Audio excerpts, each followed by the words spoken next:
Araling Panlipunan 5, Quarter 4, Week 3. Pagtatapos ng kalakalang galyon at pagbubukas ng mga pantalan sa pandaigdigang kalakalan.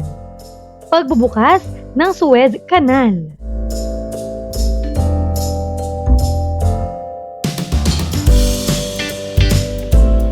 Revised K-12 curriculum. With me, Teacher KMT. Magandang araw mga bata! Ngayon ay pag-aaralan natin ang tungkol sa pagtatapos ng kalakalang galyon at pagbubukas ng mga pantalan sa pandaigdigang kalakalan. Pagbubukas ng Suez Canal.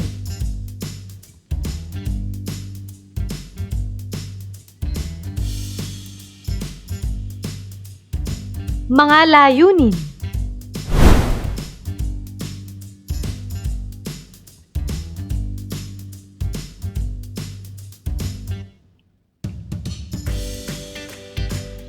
Unang araw. Maikling balik-aral. Gawain bilang isa.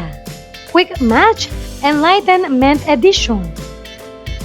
Itugma ang mga pangalan ng mga kilalang tao, dokumento at ideya mula sa Cadiz Konstitusyon at la ilustrasyon sa kanilang tamang description. Para sa unang bilang, ang kilalang pilosopo na nagsulong ng paghihiwalay ng kapangyarihan sa tatlong sangay ng pamahalaan. Ano ang tamang sagot? Ito ay A. Montesquieu. Pangalawa, ang kilusan sa Europa na nagbigay diin sa rasyonalismo at agham bilang batayan ng kaalaman. Ano ang tamang sagot? Ito ay E. Enlightenment.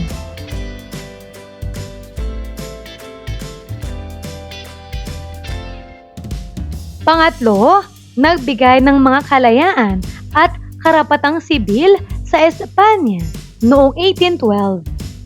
Ano ang tamang sagot? Ito ay B. Cadiz Konstitusyon. Pang-apat, ang pilosopo na nagsulong ng karapatan ng tao sa buhay, kalayaan at ari-arian. Ano ang tamang sagot? Ito ay C. John Locke. Panghuli, ang pilosopo na kilala sa kanyang pagtatanggol sa kalayaan ng pamamahayag at relihiyon. Ano ang tamang sagot? Ito ay D. Voltaire. Gawain bilang 2. Gagabayin ka ng iyong guro para sa gawain na ito.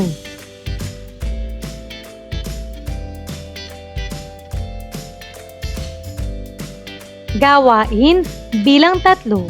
Hulaan mo kung ano ako. Tukuyin kung ano ang ipinapakita ng larawan.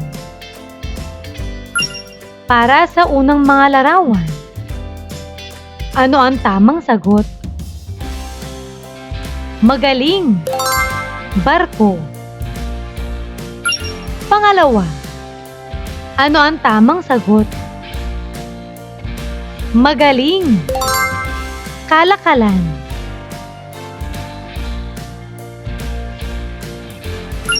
Pangatlo, ano ang tamang sagot?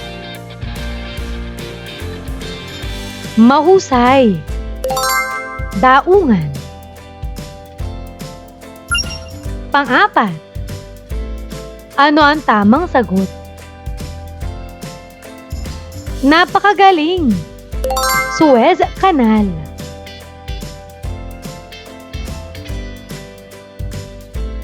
Mula sa nakaraang mga gawain, sagutin ang pamprosesong tanong. Una, ano ang naging dahilan at epekto ng mga naganap sa pangyayari sa mga Pilipino? Pangalawa, paano ang naging buhay ng mga Pilipino pagkatapos ng mga pangyayari? Pangatlo, ano ang mga naging aksyon ng pamahalaan at mga mamamayan sa naging epekto ng mga pangyayari? Unang aralin, ang kalakalang galyon at pagtatapos ng kalakalang galyon. Ang kalakalang galyon. Ruta ng kalakalang Maynila, Acapulco. Bago pa man naitatag ang pamahalaang kolonyal ng mga Espanyol sa bansa, matagal nang nakikipagkalakalan ang mga Pilipino sa iba't ibang lahing Asyano. Pangunahin na rito ang ugnayang pangkalakalan ng bansa sa China at ang mga karatig isla ng Pilipinas sa Timog Silangang Asya. Ang kalakalang galyon ng Maynila at Acapulco ang pangunahing pinagkukunan ng kita para sa kolonya noong unang taon ng kolonyalismo. Hango ang pangalan ng kalakalan sa salitang galyon na nangangahulugang malaking sasakyang pandagat ng mga Espanyol na may kakayahan tumawid ng mga dagat at karagatan para magdala ng mga kalakal at iba pang pangangailangan sa iba't ibang bahagi ng daigdig. Ang kalakalang galyon ay pinasinayaan noong ika-16 na siglo at nagpatuloy hanggang sa pagsisimula ng ika-19 na siglo. Nakatuon ito sa pagdadala ng mga produkto mula sa mga pantalan ng Maynila patungong Acapulco, ang daungan sa Mexico at pabalik sa Maynila. Gamit ang mga pangalan ng dalawang daungan, tinawag itong kalakalang Maynila, Acapulco.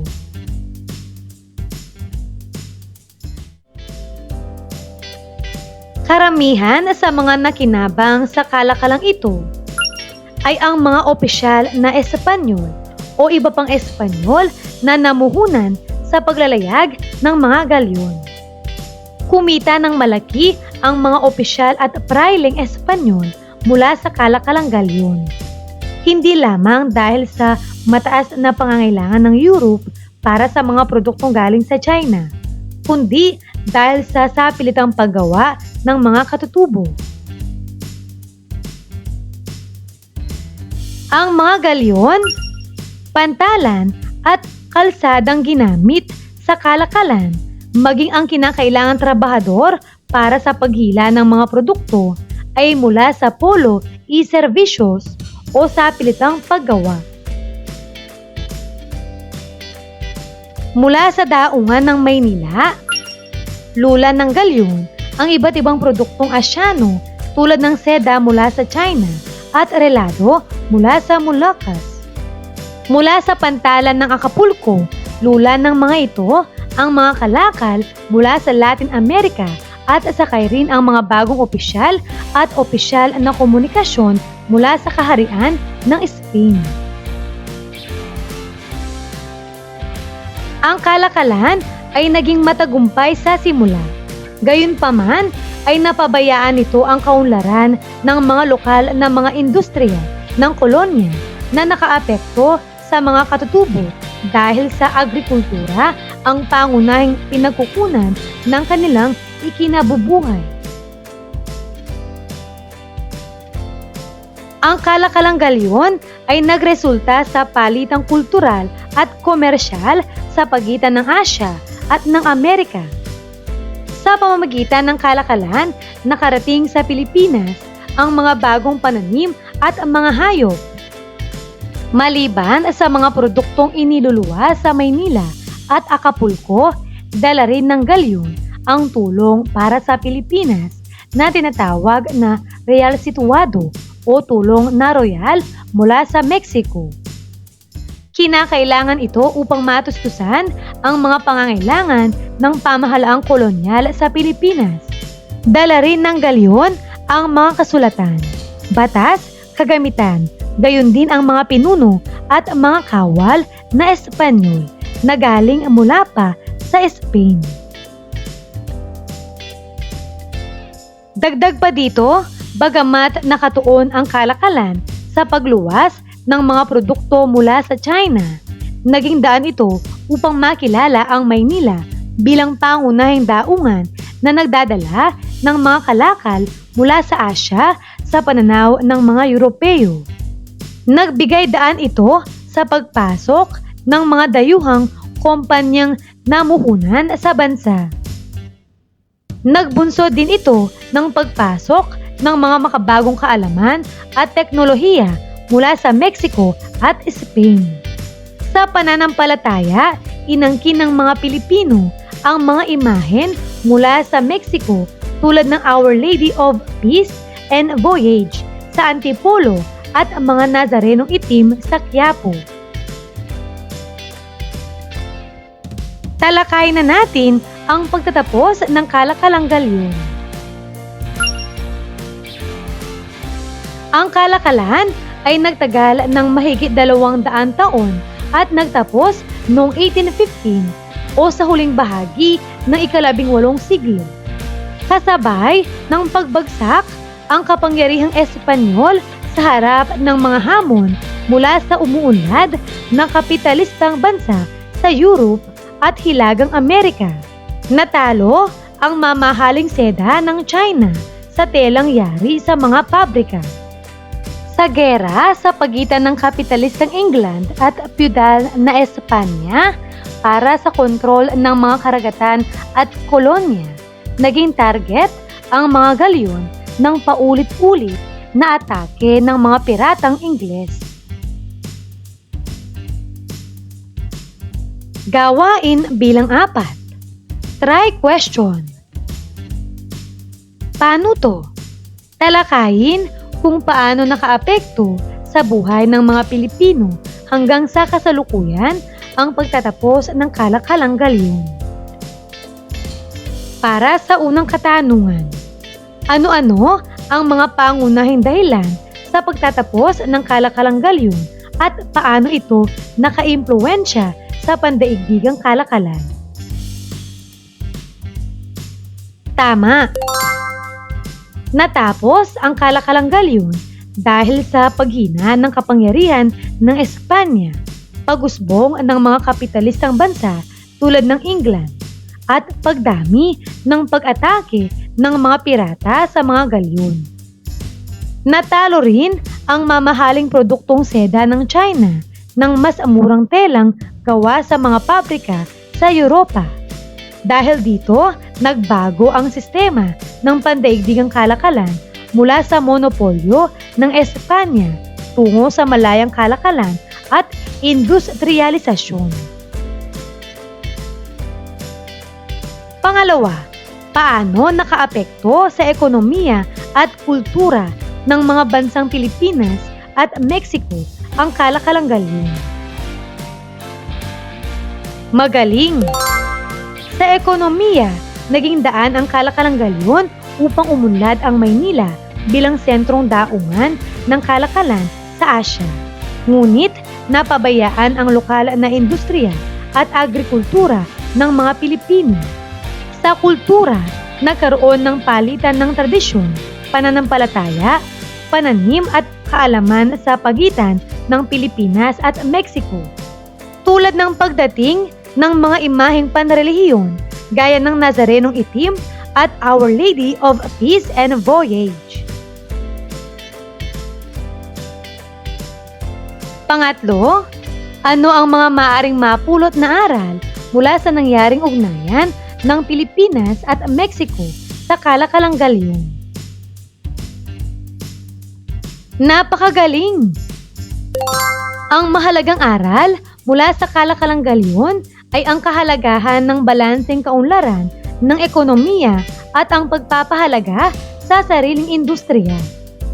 Ipinapakita rin ito na ang ugnayan ng mga bansa ay maaaring magdulot ng kaunlarang pangkultura at kaalaman. Ngunit dapat tiyakin na hindi naaapi o napagsasamantalahan ang mamamayan. Ikalawang araw.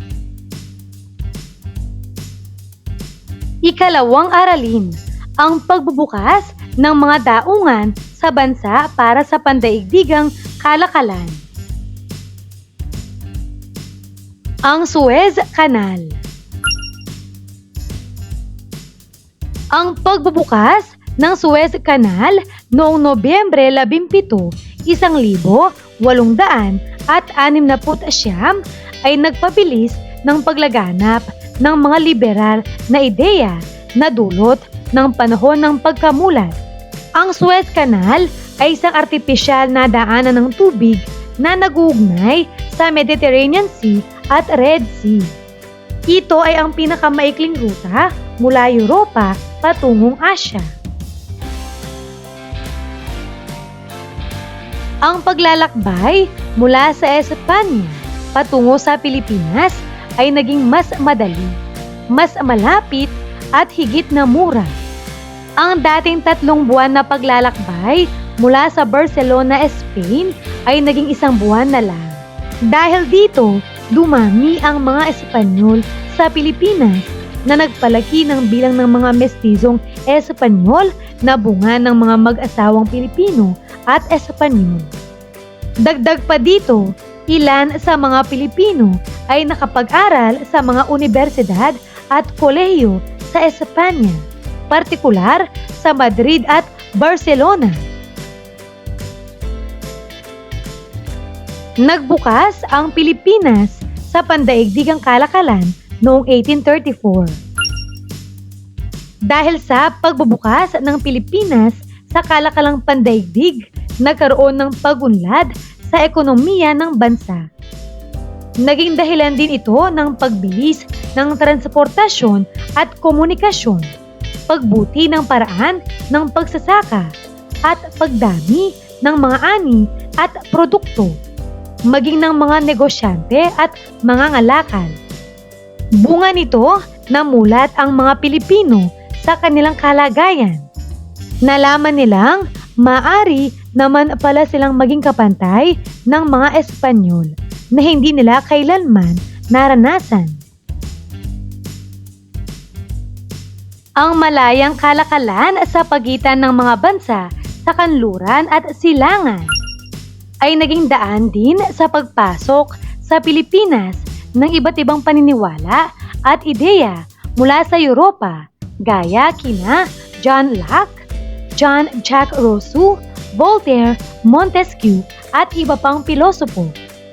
Sa pamamagitan ng mga balita mula sa mga babasahin at maging ng kanilang mga naririnig mula sa mga mangangalakal na nagtutungo sa bansa tungkol sa mga kaguluhang nangyayari sa Europa, ay nagkaroon ng pagkaunawa ang mga Pilipino sa liberal na ideya at mas maunlad na kaisipan.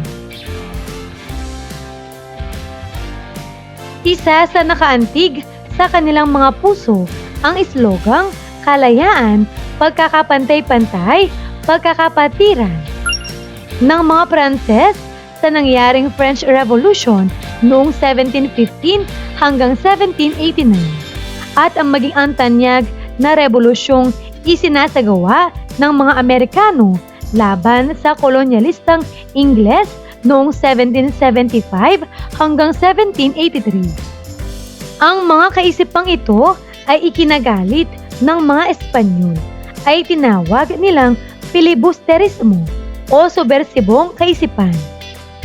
Dahil din sa paglaganap ng liberalismo, maraming Espanyol na liberal ang tumungo sa Pilipinas.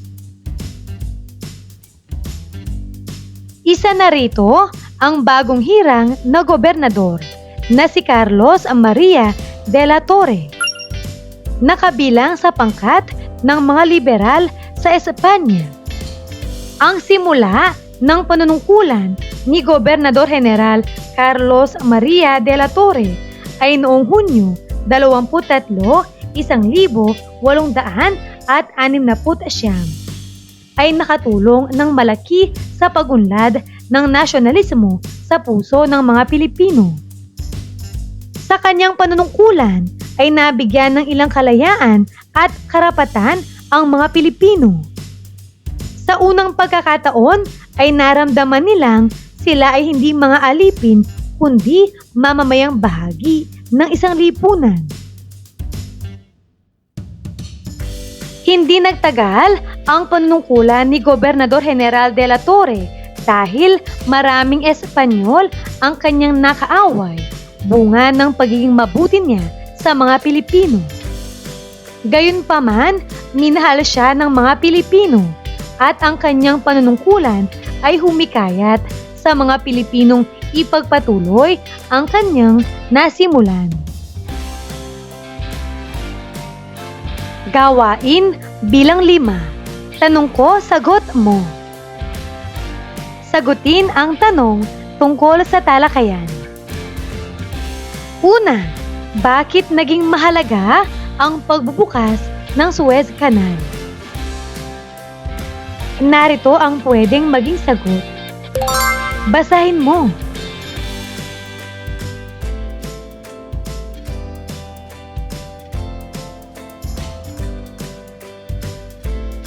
Pangalawa, paano nakatulong ang pagbubukas ng mga daungan sa Pilipinas sa pagsibol ng kamalayang nasyonalismo sa bansa ng mga Pilipino? Narito ang pwedeng maging sagot. Basahin mo.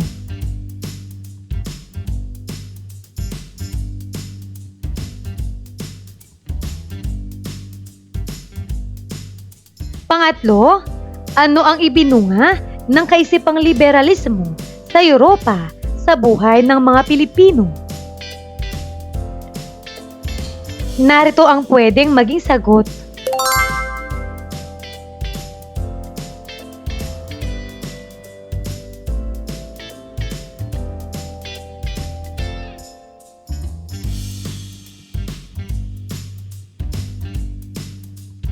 Ikatlong araw.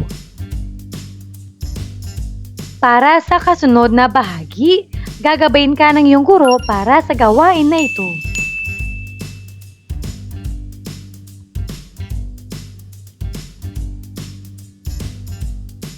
Ika-4 na araw. Pagsusulit. Paano to? Intindihin ang mga pangusap at piliin ang tamang sagot. Una, ano ang pangunahing layunin ng kalakalang galyon? A. Makontrol ang ruta ng kalakalan. B. I-promote ang kolonisasyon ng Amerika. C. Magkaroon ng mabilis na paraan ng paglalakbay. D. Makipagkalakalan sa mga bansa sa Europa. Ano ang tamang sagot? Ito ay A. Makontrol ang ruta ng kalakalan. Pangalawa, ano ang pangunahing produkto na ipinadala mula sa Amerika patungong Espanya gamit ang kalakalang galyon? A. Gold. B. Silver. C. Tobacco. D. Cotton. Ano ang tamang sagot? Ito ay B. Silver. Pangatlo, kailan naganap ang pagtatapos ng kalakalang galyon? A. 1492. B. 1565. C. 1815. D. 1898. Ano ang tamang sagot? Ito ay C. 1815.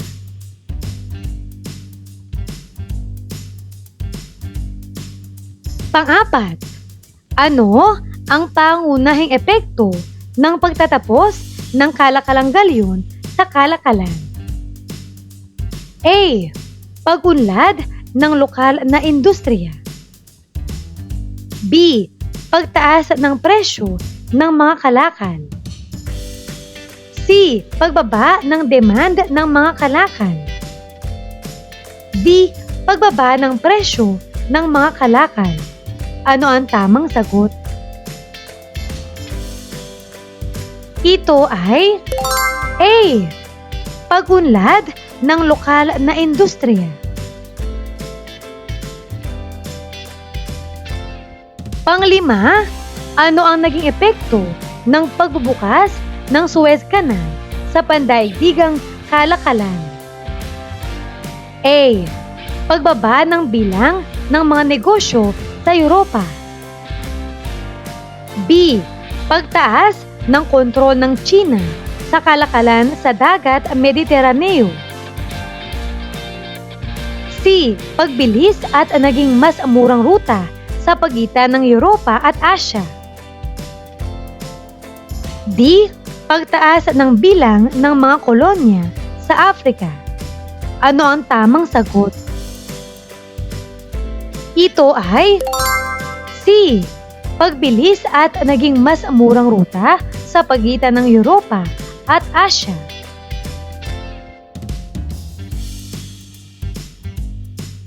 Pang-anim, sinong Pranses na diplomat ang nagtayo ng Suez Canal? A. Napoleon Bonaparte. B. Ferdinand Magellan. C. Ferdinand de Lesseps. D. Christopher Columbus. Ano ang tamang sagot? Ito ay C. Ferdinand de Lesseps. Pang-pito, saan matatagpuan ang Suez Canal?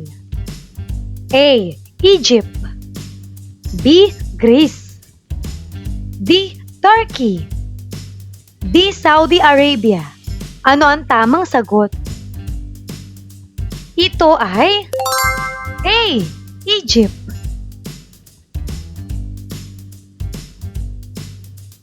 Pangwalo, kailan unang binuksan ang Suez Canal para sa pandaigdigang kalakalan?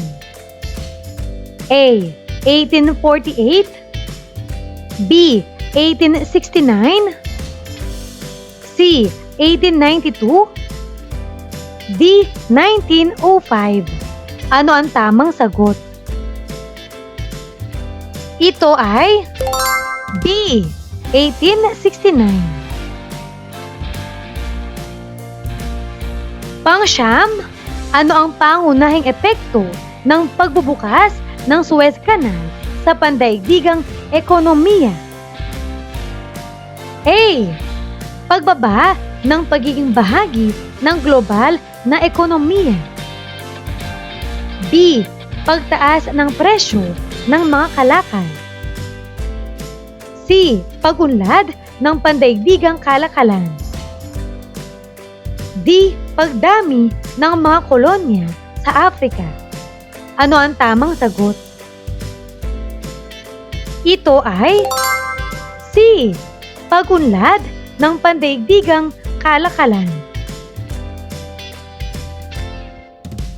Pang-sampu, saan unang ginamit ang kalakalang galyon? A. Portugal. B. Spain. C. England. D. France. Ano ang tamang sagot? Ang tamang sagot ay B. Spain.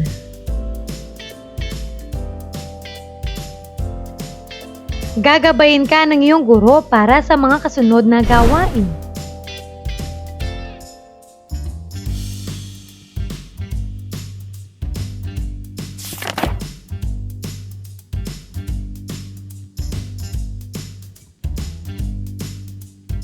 Nagawa nyo ba ang mga ito? Mahusay kung ganon.